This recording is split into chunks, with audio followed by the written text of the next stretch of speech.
Jadi yang pertama sekali ialah hukum hakam ibadat. Ya. Termasuklah juga berkaitan dengan akidah, iaitu kepercayaan. Pimpinan, iaitu pentadbiran. Ya, maknanya pentadbiran, urus takbir ada juga disebut di dalam Al-Quran. Ilmu pengetahuan ni macam-macam lah. Luas lah yang mana kita akan kaji nanti dalam kuliah kita yang akan datang. Cerita-cerita dalam Al-Quran banyak kisah, terutamanya kisah para Nabi dan Rasul. Cukup banyak. Nanti bila kita masuk surah Al-Baqarah, kita akan jumpa kisah-kisah tentang Nabi-Nabi dan Rasul-Rasul. Kisah Nabi Adam AS, kisah Nabi Ibrahim AS, kisah Nabi Musa AS, dan beberapa kisah-kisah yang lain. Dan juga dalam surah-surah di dalam Al-Quran, sampailah ke akhir Al-Quran, surah An-Nas. Kita akan jumpa banyak kisah-kisah yang Allah SWT muatkan di dalam Al-Quran. Gunanya, guna Al-Quran diturunkan ialah untuk diamalkan. Al-Quran ini diturunkan bukan saja untuk dibaca. Ya, sama ada kita baca berlaku ke tak berlaku ke, bukan saja digunakan. Al-Quran diturunkan untuk dibaca. Dibaca Al-Quran tu ada pahala. Man qara'a harfan min kitabillah falahu hasanah wal hasanatu bi asyri amsalihha. Siapa yang baca satu huruf daripada Al-Quran, untuk dia satu kebaikan, dan satu kebaikan itu 10 pahala. Bayang. Itu baru baca, tuan-tuan. Tetapi Al-Quran bukan untuk dibaca saja, tetapi untuk diamalkan isinya dan disampaikan pengajarannya. Sebab itu kita mengadakan kuliah tafsir Al-Quran. Tujuannya untuk menyampaikan isi-isi kandungan dan pengajaran-pengajaran yang ada di dalam Al-Quran. Kelebihannya, membacanya saja dapat pahala, apatah lagi jika mengamalkan isi yang telah difaham, akan berlebih-lebih lagi pahalanya. Diriwayatkan oleh Imam Bukhari rahimahullah ta'ala bahawa Nabi SAW bersabda, khairukum man ta'allama al-Quran wa 'allamahu, atau kama qala Rasulullah SAW.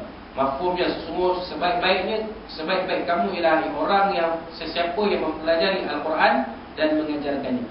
Jadi kita ni termasuk dalam orang yang dikatakan sebagai sebaik-baik manusia. Kenapa? Kerana kita belajar Al-Quran. Saya mengajarkan Al-Quran, tuan-tuan belajar Al-Quran. Mengaji ke Ustaz, tak mengaji pun. Tadi yang kita baca surah Yasin tadi mengaji lah tu. Iya dah. Yang ini kita belajar isi Al-Quran. Tuan-tuan adalah orang-orang yang terpilih kerana tuan-tuan perempuan mempelajari isi Al-Quran. Saya mengajarkan isi Al-Quran. Begitu.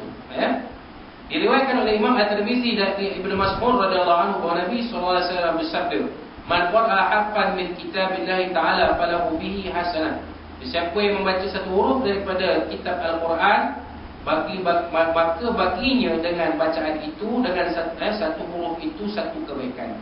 Wal hasanatu bi asyri amsalihha, satu kebaikan itu 10 pahalanya. La aqulu alif lam mim harfun, tidak aku katakan, kata Nabi SAW, tidak aku katakan alif lam mim itu satu huruf.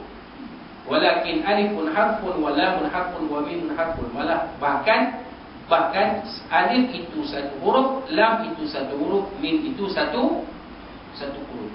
Macam kita baca tadi Yasin, Yasin itu dua huruf, ya satu huruf, sin satu huruf. Baru baca Yasin dapat 20. Bismillahirrahmanirrahim. Dalam bismillah ada 19 huruf. 19 huruf kali 10 berapa? 100. Baru baca bismillah. Belum lagi baca satu surah Al-Quran macam kita baca surah di sini. Banyak pahala tuan. Beratus-ratus ribu. Jadi rugi kalau kita dalam seminggu kita tak baca sekurang-kurangnya surah yang Yasin. Sekurang-kurangnya. Kalau lebih rajin lagi bagus. Pagi besok ataupun lepas isyak sambung lagi baca surah Kahfi pula. Baca surah Kahfi. Lepas sembahyang subuh sambung. Baca malam ni lepas isyak sambung sikit. Janganlah baca subuh, baca semua mana laras 110 ayat surah Kahfi banyak. Sebab itulah ulama-ulama zaman silam, mereka tidak menurunkan amalan membaca surah Kahfi antara maghrib dengan isyak. Sebab apa tuan-tuan? Sebab ianya panjang. Jangan tuan-tuan salah faham. Ni ada orang yang tak berapa cerdik. Ya. Saya kata orang tak berapa cerdik. Ya. Dia tukar, dia baca surah Kahfi di masjid malam Jumaat. Saya kata berapa lama habis tuan? Kita baca Yasin tadi pun 15 minit. Kalau surah Kahfi kita baca silap dekat nak 45 minit. Bila nak isyak? Bila nak isyak? Terlajak tuan-tuan pukul 9 baru isyak tuan-tuan. Waktu kita baca Yasin. Bila kita baca Yasin ada tahlil, insya-Allah cukup masa kita akan bertemu dengan waktu isyak. Kita akan mengerjakan menunaikan solat isyak tepat pada waktu. Itu dia ulama zaman dulu smart. Dah susun elok-elok, kita tak payah ubah dah. Ni ada. Lepas isyak kita baca surah Kahfi. Dan Nabi SAW mengatakan siapa yang baca surah Kahfi akan dilindungi Allah SWT dirinya daripada fitnah Dajjal. 10 ayat awal, 10 ayat akhir.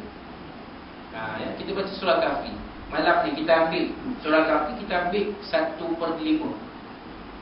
Besok lepas subuh sambung lagi 1/5. Lepas Jumaat sambung lagi 1/5. Lepas asar sambung lagi 2/5. Jadi cukup satu surah Kahfi untuk kita baca pada hari Jumaat. Banyak walau tuan-tuan. Jadi Al-Quran ini membacanya saja pun sudah banyak memberikan kita ganjaran. Apatah lagi kita mempelajari isinya. Baik. Bagaimana Al-Quran itu diturunkan? Sedang Nabi Muhammad SAW beribadah di Gua Hira, tiba-tiba turun malaikat Jibril dengan membawa wahyu Allah yang berbunyi, A'udzubillahi minasyaitonirrajim.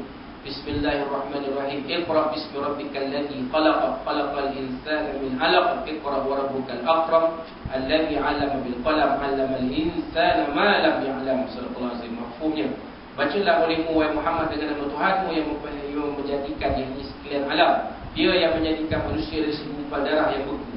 Bacalah Tuhan kamu sangat pemurah, yang mengajarkan menulis dengan qalam. Dia mengajarkan manusia perkara-perkara yang tiada diketahui. Surah Al-Alaq ayat 1 hingga 5. Ini ayat Al-Quran yang paling awal diturunkan oleh Allah SWT kepada Nabi Muhammad SAW.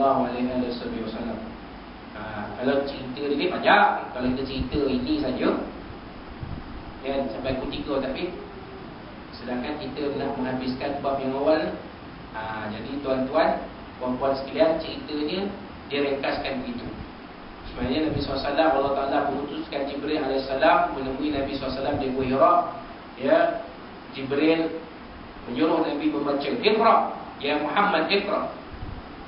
Ya, bacalah. Ya, Jibril menunjukkan selembar tulisan kepada Nabi SAW. Selembar kertas, sehelai kertas, ada tulisan. Nabi kata, ma'ana biqari'in, aku tak boleh baca. Memang betul Nabi SAW tak boleh membaca dan menulis. Nabi SAW seorang yang ummi, bukan umi. Kalau umi itu mak, ini ummi. Ummi itu maknanya buta huruf. Nabi tak boleh baca, tak boleh tulis, tak boleh baca. Ma'ana biqari'in. Jibril peluk Nabi sampai Nabi tak boleh nak dapat. Kemudian Jibril lepaskan, Jibril suruh Nabi baca, Iqra. Tak boleh. 3 kali Nabi kata tak boleh. Ma'ana biqari'in. Kemudian Nabi diajar oleh Jibril AS membaca surah ini. Begitu. Ya, itu wahyu yang pertama diturunkan kepada Nabi SAW. Peristiwa ini berlaku pada malam Isnin 17 Ramadan tahun 13 sebelum hijrah Nabi SAW bersama 6 Ogos 610 tahun Masehi. Itulah mula-mula ayat ini, wahyu yang diturunkan Allah. Kemudian turunlah wahyu sedikit demi sedikit dalam masa 22 tahun, 2 bulan, 22 hari. Masya Allah, cantik Allah Ta'ala susun. 22 tahun, 22 bulan, 22 hari. Masya Allah. Ayat yang akhir Allah Ta'ala turunkan di dalam Al-Quran ialah ayat 281 surah Al-Baqarah. Wattaqu yawman turja'una fihi ilallah thumma tuwaffa kullu nafsin ma kasabat wa hum la yuzlamun. Surah Al-Azim. Mafhumnya, dan takutlah kamu hari yang mana kamu akan dikembalikan kepada Allah Subhanahu wa taala. Thumma tuwaffa kullu nafsin ma kasabat. Kemudian diputuskan setiap kita manusia yang lahir ke dunia, yang pernah wujud di alam dunia ini, akan diputuskan nasibnya dengan apa yang dia kerjakan masa di dunia dulu. Wahum la yuzlamun, dan mereka sama-sama sekali tidak akan dizalimi oleh Allah Subhanahu wa taala. Allah Ta'ala tu maha adil. Kalau banyak amal kita, cerahlah masa depan kita nak masuk syurga. Kalau kita menghabiskan masa di dunia ini dengan sia-sia saja, takut-takut kita nanti akan berada dalam neraka Allah Subhanahu Wa Ta'ala. Walhamdulillah. Itu maksud dia. Ayat ini diturunkan Allah SWT kepada Nabi SAW